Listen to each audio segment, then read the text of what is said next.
There was a little boy visiting his grandparents on their farm. He was given a slingshot to play with out in the woods.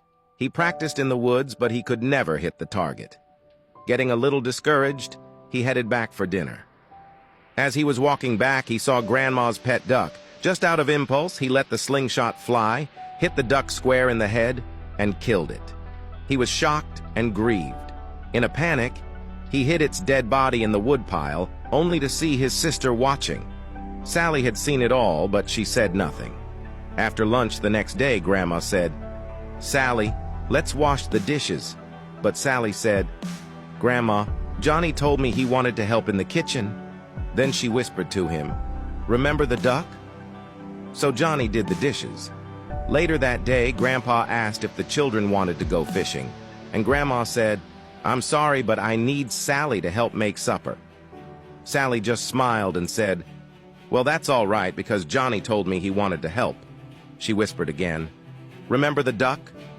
So Sally went fishing, and Johnny stayed to help. After several days of Johnny doing both his chores and Sally's, he finally couldn't stand it any longer. He came to Grandma and confessed that he had killed the duck. Grandma knelt down, gave him a hug, and said, "Sweetheart, I know. You see, I was standing at the window and I saw the whole thing. But because I love you, I forgave you. I was just wondering how long you would let Sally make a slave of you.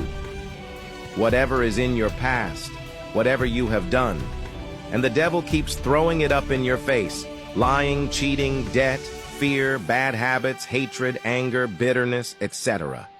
Whatever it is, you need to know that God was standing at the window and he saw the whole thing. He has seen your whole life. He wants you to know that he loves you and that you are forgiven. He's just wondering how long you will let the devil make a slave of you. The great thing about God is that when you ask for forgiveness, he not only forgives you, but he forgets. It is by God's grace and mercy that we are saved. Stay blessed.